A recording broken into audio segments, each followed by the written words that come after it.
नाज़िन चूंडको में अवामी इतिहाद नारा पारा नारे तालके जे मसलन जे हल लाइ प्यादल रैली कढी वई। वकीलन, शहरिन ऐं जस्कम समेत मुख़्तलिफ़ तंज़ीमनि जे अॻुवाणनि शिरकत कई। रिपोर्ट करे रहियो आहे हाजी ख़ान भंबरो।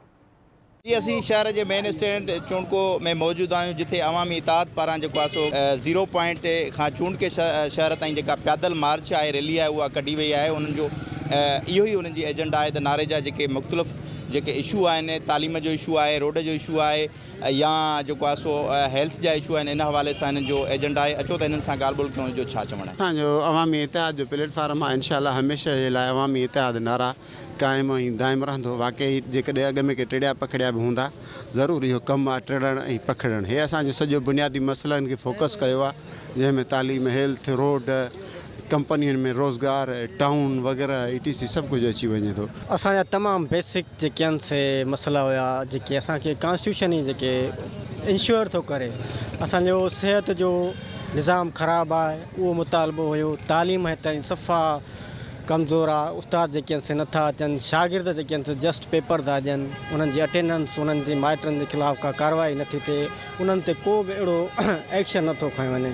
इन करे असांजी तालीम जो मुतालबो आहे, सिहत जो मुतालबो आहे। उन खां पोइ तव्हां जीअं ॾिसंदव त रोड असांजो हिकु बि बहाल न आहे। ॿी असांजी कंपनी, 2 कंपनियूं आहिनि नारे तालके में, जेके मल्टीनेशनल गैस जूं कंपनियूं आहिनि, जंहिंजी रॉयल्टी हूंदी आहे।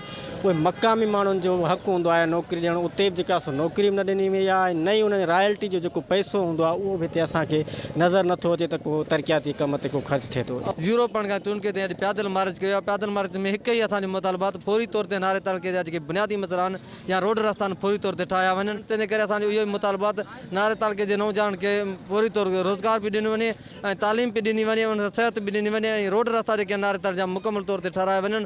इहो ई असांजो मुतालबो असां खणी अॼु चूंडको बस स्टैंड ते पहुता आहियूं। जेको अवामी इतिहाद तरफ़ां हे मार्च थियो आहे, इन जो हिकिड़ो ई मक़सदु आहे त तालको नारो जेको कुदरती वसीलनि सां मालामाल आहे, पर जेकॾहिं असां उते ॾिसंदासीं त बुनियादी सहूलियतूं बिल्कुलु न आहिनि।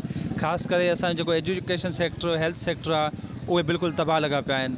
त तालके नारे जे अंदरि फस्ट स्टैंडर्ड जे क्लासिस जे लाइ असां वटि कॉलेज न आहे, हायर एजुकेशन जे लाइ असां वटि को कॉलेज न आहे। जी अवी ॻाल्हियूं ॿुधियूं हितां जे सिविल सोसाइटी ऐं जेके हिन अवामी इतिहाद जुड़ियल जेका आहे उन जे अॻुवाणनि जूं, उनजो इहो ई चवणो त असांजो जेको मेन इशू आहिनि, नारे जा रोड रस्ता तबाह आहिनि, हेल्थ तबाह आहे, एजुकेशन तबाह आहे, उन समेत जेके बुनियादी मसइला आहिनि उहे तबाह आहिनि। असीं जेको प्लेटफॉर्म जुड़ियो आहे अवामी इतिहाद नारा, इंशाल्लाह उन जे प्लेटफॉर्म ते असां नारे जे मुख़्तलिफ़ जेके इशू आहिनि उन ते कमु कंदासीं ऐं इंशाल्लाह भरपूर तरीक़े सां हे वॾी सतह ताईं जेको आहे इंशाल्लाह हिनखे असां इतिहाद खे खणी वेंदासीं। ऐं असीं आला इख़्तियारनि खे जेके वागदणी आहिनि उनखे इहो ई असीं मैसेज ॾियूं था, कन्वे कयूं था त फौरी तौर नारे खे निधण को न सम्झो वञे। नारे जा जेके मुख़्तलिफ़ इशू आहिनि, जेके हेल्थ आहे, रोड आहे, एजुकेशन समेत जेके मुख़्तलिफ़ जेके बुनियादी इशू आहिनि उनखे फौरी तौर हल कयो वञे। कैमरामैन इमाम शेख सां गॾु हाजी भंबरो, आवाज़ TV न्यूज़ चूंडको।